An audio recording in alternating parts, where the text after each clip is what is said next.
Baik, Assalamualaikum warahmatullahi wabarakatuh. Selamat malam semuanya. Jadi kami dari kelompok 3 dengan mata kuliah Teknologi Kimia akan membahas atau mendiskusikan tentang pretreatment dan proses fat splitting dalam minyak dan lemak. Baik, yang pertama ada anggotanya itu yaitu saya atas nama 19011 Husnul Habib dan teman saya. Yang kedua ada saya dengan NIM 19062 yang bernama Wafi Fadal. Yang ketiga dan saya Faridatul Husna dengan NIM 19140. Baik, langsung saja kita masuki ke pembahasannya, yaitu ada pembahasan pretreatment. Silakan Wafi di share screen.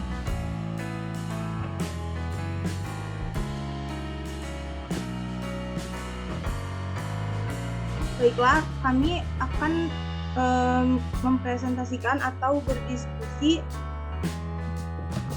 tentang teknologi fat splitting.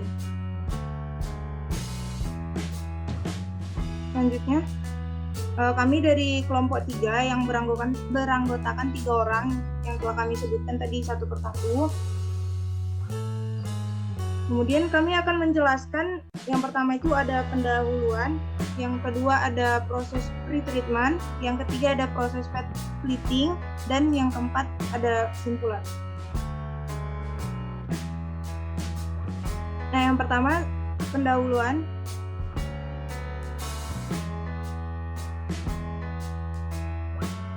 Sini saya akan menjelaskan pengertian dari minyak dan lemak. Minyak dan lemak itu adalah salah satu kelompok yang termasuk golongan lipid, yaitu senyawa organik yang terdapat di alam serta tidak larut dalam air, tetapi larut dalam pelarut organik nonpolar. Contohnya diethil ether, kloroform, dan hidrokarbon lainnya. Sumber minyak dan lemak itu bisa berasal dari tanaman, binatang, juga dan laut. Contoh dari tanaman itu berasal dari biji-bijian palawija, misalnya itu minyak jagung, minyak wijen, dan biji kapas. Kemudian ada dari kulit buah tahunan, misalnya itu minyak zaitun dan minyak kelapa sawit. Kemudian ada biji-bijian tanaman, contohnya itu kelapa atau inti sawit. Selanjutnya, yang bersumber dari binatang itu yang pertama ada susu hewan peliharaan, misalnya itu lemak susu sapi. Kemudian daging hewan peliharaan, misalnya lemak sapi dan lemak babi. Yang berasal dari laut itu contohnya minyak ikan sarden dan minyak ikan paus. Selanjutnya, nah, pengertian dari oleokimia itu sendiri merupakan bahan kimia yang berasal dari minyak atau lemak alami, baik tumbuhan maupun hewani. Produk oleokimia diperkirakan akan semakin banyak berperan menggantikan produk-produk turunan minyak bumi atau petrokimia. Pada saat ini, permintaan akan produk oleokimia semakin meningkat. Hal ini dimaklumin karena produk oleokimia mempunyai beberapa keunggulan dibandingkan produk petrokimia, seperti harga, sumber yang dapat diperbaharui, dan produk yang ramah lingkungan. Asam lemak banyak digunakan dalam pembuatan sabun, produk-produk karet, kosmetika, lilin, dan bahan baku untuk produksi turunan amina asam lemak. Di sisi lain, aplikasi gliserol pada industri oleokimia juga sangat luas, yang digunakan pada produk kosmetika, farmasi, bahan peledak, serta monogliserida yang digunakan sebagai bahan pengemulsi. Hingga saat ini, umumnya sebagian produk oleokimia ini diaplikasikan sebagai surfaktan pada produk-produk kosmetika, toiletries, serta produk pencuci atau pembersih, baik untuk kebutuhan rumah tangga maupun industri seperti tekstil, plastik, pertambangan, dan pengolahan limbah cair pabrik. Selanjutnya akan dijelaskan oleh teman saya, yaitu Wafi. baik, terima kasih. Selanjutnya saya Fadal dengan NIM 19062 akan menjelaskan pada bagian 2 presentasi di mana dengan judul pretreatment. Yang pertama, pretreatment itu sendiri adalah tahapan ataupun langkah yang dilakukan sebelum melakukannya framing, ataupun langkah ataupun tahapan yang dilakukan terhadap minyak ataupun bahan baku berupa minyak atau lemak, sehingga nantinya diharapkan lemak sendiri menjadi kualitas yang lebih baik nantinya, di mana di sini akan menghilangkan impurities yang tidak tentunya dari minyak atau lemak itu sendiri, di mana itu sendiri terbagi atas dua macam, di mana bernama chemical juga physical refining, di mana chemical refining ini mencakup degumming, neutralisasi, bleaching, dan deodorisasi. Sedangkan physical refining mencakup degumming, bleaching, steam refining, deodorisasi, di mana antara kedua ini hanya pada chemical refining mencakup bahan kimia di dalamnya, di mana pada saat proses neutralisasi bahan kimia nantinya. Sedangkan pada physical refining tidak, dan kebanyakan industri tentunya memilih physical refining dikarenakan biaya yang murah, perawatan yang murah, dan juga hasil yang maksimal nantinya, di mana hasilnya lebih efisien menggunakan physical refining. Jadi industri-industri lebih banyak menggunakan refining dalam prosesnya. Baik, selanjutnya. Nah, seperti saya bilang tadi, tahapan pretreatment secara umum itu terbagi dari bagian di mana ada degumming atau refining, di mana tujuan dari degumming itu sendiri adalah penghilangan gam ataupun getah ataupun phospholipid. Ada tahap neutralisasi, di mana tujuan dari tahap neutralisasi ini adalah FFA atau free fatty acid ataupun asam lemak. Dan yang ketiga ada tahapan yang bernama bleaching, di mana tujuan dari bleaching itu sendiri adalah penghilangan zat warna ataupun zat minyak atau lemak bahan baku kita. Dan yang terakhir deodorizing, di mana tujuan dari deodorizing ini tentunya penghilangan bau. Selanjutnya, jadi kita masuk tahap yang pertama, di mana tahap degumming ataupun tahap dan bleaching. Nah, seperti saya bilang tadi, tahap degumming ini bertujuan untuk ataupun lemak ataupun phospholipid pada minyak ataupun menggunakan sebagai bahan baku. Di sini dapat kita lihat crude oil from extraction ataupun minyak nabati yang telah diekstraksi kemudian masuk ke dalam difiltrasi, selanjutnya di blending ataupun di mixing bantuan acid, di mana acid yang kita gunakan adalah asam fosfat dan juga dibantu dengan air. Selanjutnya ada hydration ataupun terjadi reaksi di sini kemudian ataupun dipisahkan, di mana yang kita ambil tentunya adalah dari gam, di mana gamnya kita buang pada bagian bawah, kemudian dicuci, kemudian dapat menghasilkan hasil lain gamnya, di mana hasil gam itu berupa lecithin, nantinya dapat dimanfaatkan untuk bahan pengawet makanan nantinya. Selanjutnya ada yang kita ambil ada berupa oil ataupun oil minyak yang bebas dari gam tentunya. Nanti selanjutnya adalah tahap berikutnya berupa tahap bleaching. Oke, yang kedua, tahap yang kedua adalah tahap neutralisasi. Tahap neutralisasi ini adalah termasuk pada chemical refining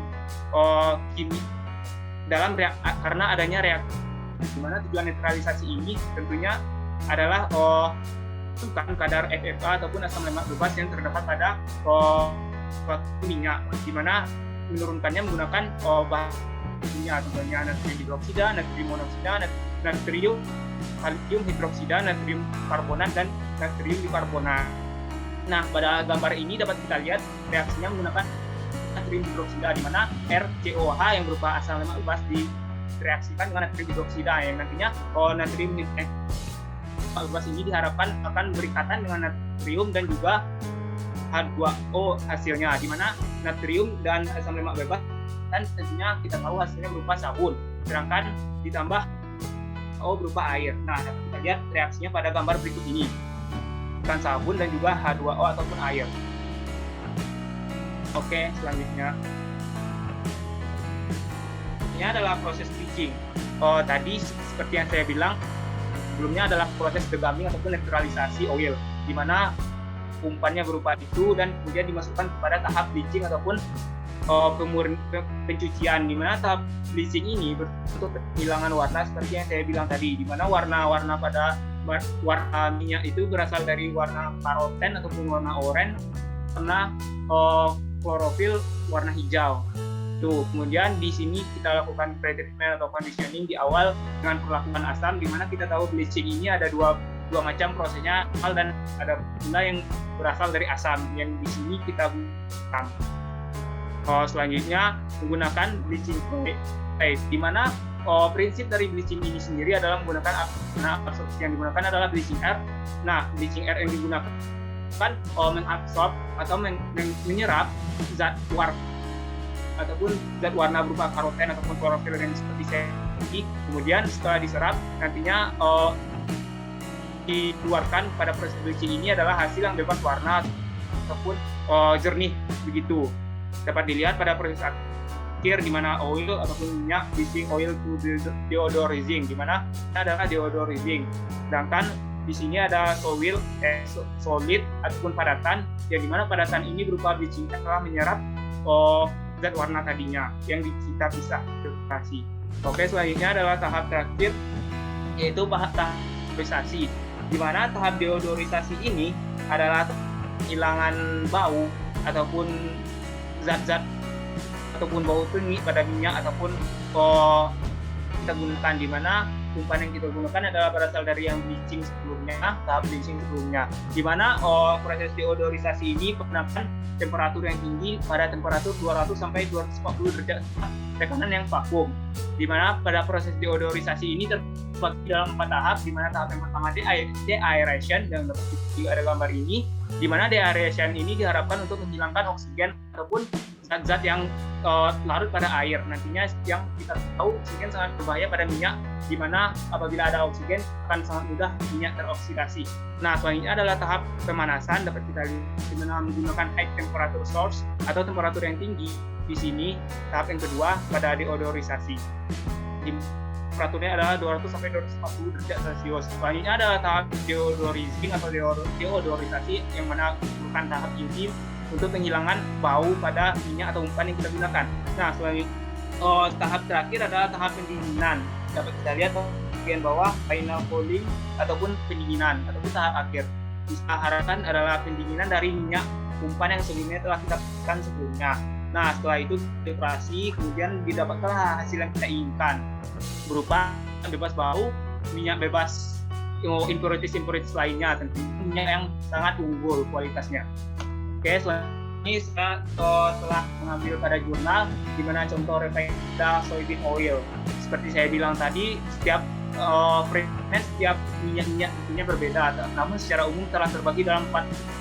Di sini treatment pada soybean oil sendiri ada filtering di awal, kemudian di sini ada centrifuging, kemudian gumsnya kemudian ada neutralizing, kemudian centrifuging kembali, kemudian di-washing, dicuci kembali, kemudian dipisahkan kembali, kemudian ada bleaching untuk menggunakan bleaching air untuk menyerap zat-zat warnanya, kemudian di-filter di mana kita membuang spent bleaching air-nya ataupun perban yang kita gunakan yang telah menyerap air, kemudian akhir menggunakan deodorisasi untuk menghilangkan bau sehingga hasil yang diinginkan dapat tercapai. Nah, pada contoh refining soybean oil ini saya telah mendapatkan di mana bersumber pada akun YouTube GI Grind and Oil Machinery CO .ltd. Nah, di sini adalah video yang berasal dari YouTube.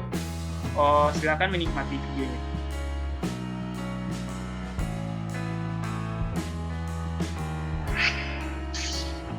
Nah, di sini adalah video refining atau treatment soybean oil. Ini adalah umpan misalnya berupa minyak soybean oil. Nah, kemudian oil tadi seperti yang sudah saya bilang tadi, bukan netralisasi tentunya pertama di sini dengan bantuan alkali ataupun zat basa. Nah, di sini terjadi sentrifugasan. Dapat kita lihat alat sentrifugnya. Di sini adalah untuk terjadi yang akan memisahkan free fatty acid atau dan sebagainya.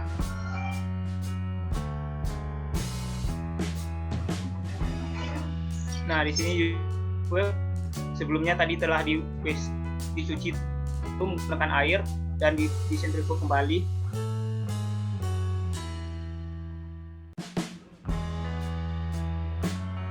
Nah, selanjutnya umpan dialurkan ke bleaching. Nah, di sini adalah bleaching di mana kita lihat minyaknya masih berwarna. Di sini bleaching yang digunakan ada bleaching air untuk menyerap warna tersebut. Kemudian setelah diserapnya warna, bleaching air tadi yang menggunakan prinsip absorben filtrasi di alat ini, di mana spent bleaching air tadi kita buang ataupun disaring dengan alat filtrasi ini. Dapat kita lihat warnanya pun sudah berubah. Nah, hasil di filtering ataupun filtrasi tadi dan dijalankan menuju ke proses tahap berikutnya, di mana tahap berikutnya ini adalah tangki-tangkinya.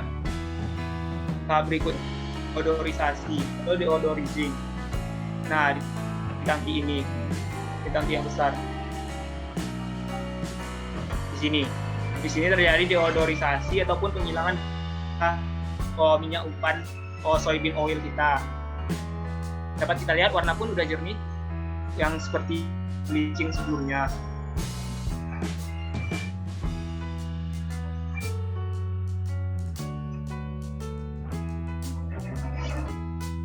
Nah, hasil ataupun itulah proses refining pada soybean oil ataupun printed soybean oil.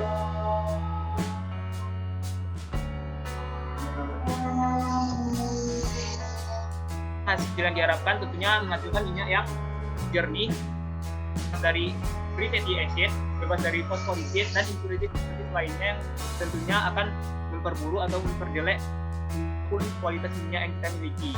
Oke, selanjutnya adalah fat splitting yang akan dijelaskan oleh teman saya.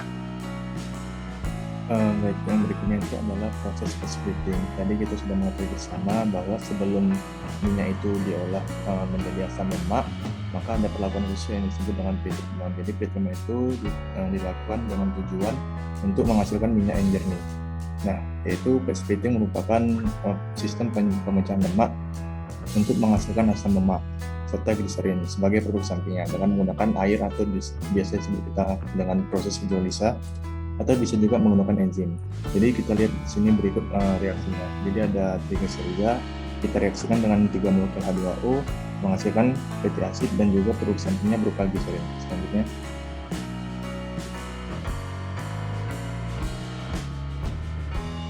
nah, jika kita lihat dalam pohon industri kimia, maka kita bisa melihat ya minyak dan lemak ini kita pecah menjadi asam lemak. Nah, di mana asam lemak ini nanti akan berguna sebagai bahan baku untuk proses selanjutnya, atau kita bisa sebut asam lemak itu bisa menjadi basic oleochemical materialnya untuk proses selanjutnya.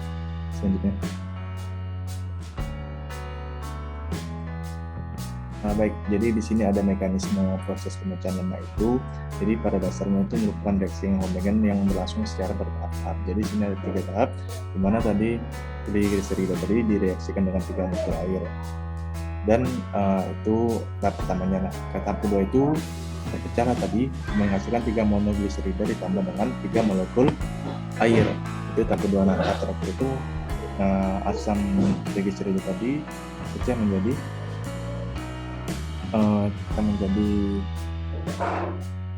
terakhir ini merupakan tahap pembentukan dengan hasil akhir 3 asam lemak ditambah dengan gliserin, di mana fat splitting ini merupakan reaksi bolak-balik atau kita bisa sebut reversible. Jadi pada keadaan setimbang resisten esterifikasi itu setara. Lanjutnya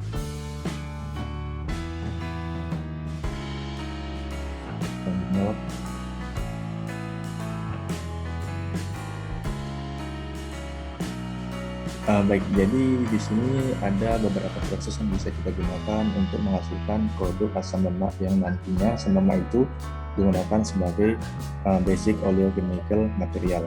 Jadi di sini ada ada 4 proses ya. Yang pertama itu proses Ritschl, di mana proses Ritschl ini beroperasi pada kondisi suhu antara 100 sampai 105 derajat Celcius dengan menggunakan katalis yang berupa asam alkil, sulfonat, dan sikloalifatik, di mana katalis ini berfungsi sebagai mempercepat jalannya reaksi sehingga produk yang tercapai itu lebih cepat. Nah, namun waktu yang pengerjaan pada proses ini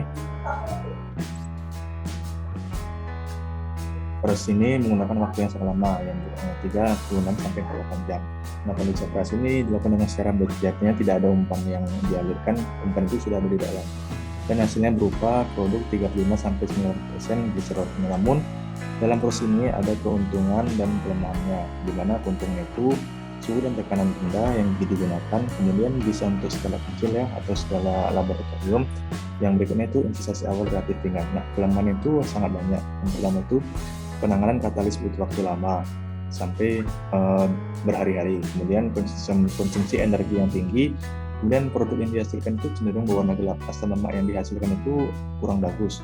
Nah, kemudian lebih dari satu tahap untuk memperoleh perolehan tinggi, dan kemudian stok bahan baku kurang bagus karena terpaksa harus digunakan rafinasi agar tidak tergini oleh katalis yang digunakan. Selanjutnya,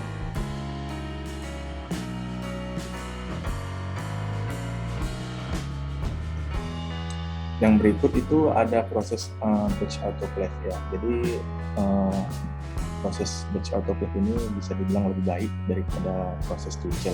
Nah, di mana kondisi operasi untuk proses ini yaitu pada suhu sekitar 150 sampai 175 atau bisa kita buat 240 derajat pada umumnya.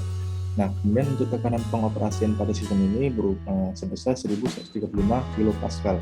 Jadi membutuhkan tekanan yang sangat besar. Nah, untuk katalisnya itu berupa seng, kalsium, atau magnesium oksida. Nah, proses operasi itu berlangsung selama 6-10 jam, jadi lebih cepat daripada proses Tuchel ya. Nah, kemudian kondisi ini dilakukan secara batch ya, dan hasil yang diperoleh asal lemak itu berupa 85-90% glycerol. Jadi dalam pengoperasiannya saya jelasin sedikit.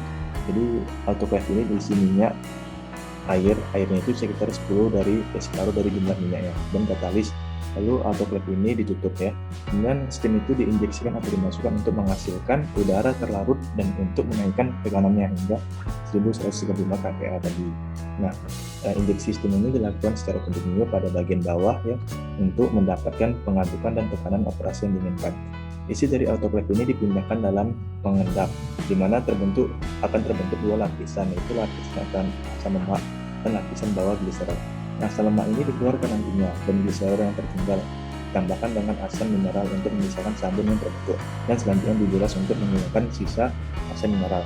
Nah, keuntungan yang didapat oleh dalam penggunaan proses ini yaitu dapat diadaptasi untuk skala kecil ya, artinya bisa digunakan dalam skala laboratorium.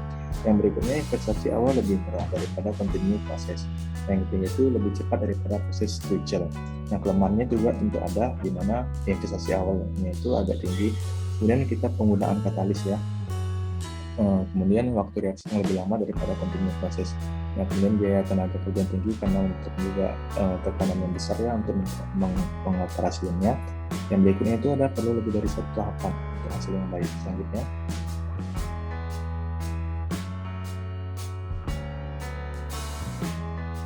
nah kemudian itu adalah proses continuous splitting atau yang bisa kita sebut collective emery process. Nah, untuk proses ini kondisi operasinya itu bersuhu pada 250 sampai 260 derajat Celcius. Nah, katalisnya ini opsional, artinya kita bisa pilih ya sesuai dengan kebutuhan dan tujuan dan keinginan kita. Kemudian waktu yang digunakan berlangsung selama 2-3 jam, artinya lebih cepat daripada proses yang pertama dan kedua. Nah, untuk operasi ini kontinu, artinya dia terus berlanjut, tidak ada berhenti sama sekali. Nah, untuk hasilnya itu berupa 97-99% larutan glycerol. Sebenarnya 10-20% tergantung jenis lemaknya yang biasa. Nah, jadi saya jelaskan sedikit. Jadi untuk prosesnya itu minyak dimasukkan melalui saluran yang berada pada bagian bawah menara dengan menggunakan pompa bertekanan tinggi. Kemudian air itu masuk melalui puncak kolam dengan rasio 40-50% minyak. Jadi berlawanan arah mereka masuknya air dan minyaknya. Nah, kemudian suhu yang tinggi itu digunakan untuk memastikan pelarutan air ke dalam minyak sehingga tidak lagi diperlukan pengontakan kedua fase tersebut secara mekanik. Volume kosong yang dalam menara digunakan untuk terjadinya reaksi. Umpan minyak itu masuk melalui dasar kolom menuju ke atas, sementara air masuk pada bagian atas kolom dan mengalir melewati fase minyak menuju ke bawah kolom. Dan untuk proses keuntungan dari menggunakan proses ini yaitu tidak butuh ruang luas, ya. Kemudian kualitas produk seragam, perolehan produk lebih tinggi, kemudian konsentrasi lebih tinggi, biaya murah untuk operasi dan kemudian otomatis pengendaliannya mudah. Nah, kelemahan itu biaya investasinya itu tinggi, suhu dan tekanan yang digunakan lebih tinggi, dan tingkat penanganan yang dibutuhkan tinggi. Selanjutnya,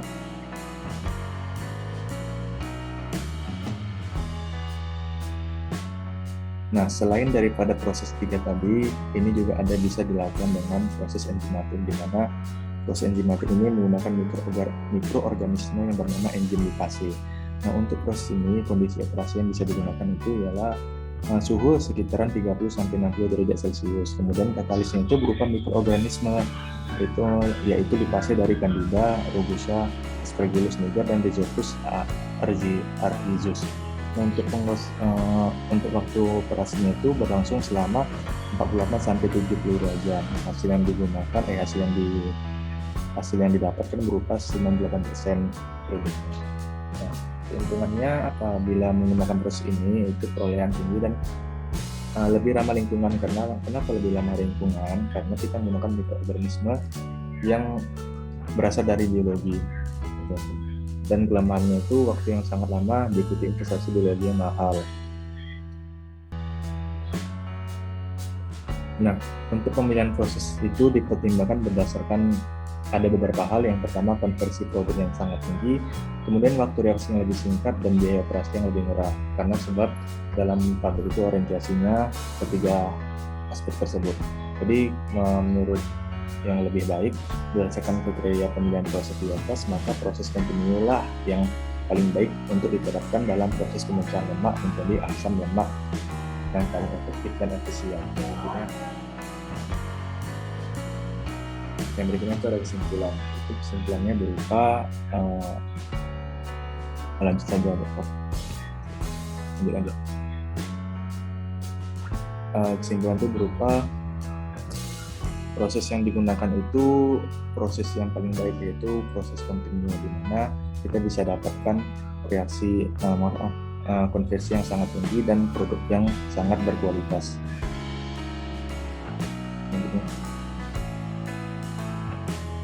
Baik, mungkin itu saja yang bisa kami sampaikan. Lebih kurang kami mohon. Apa?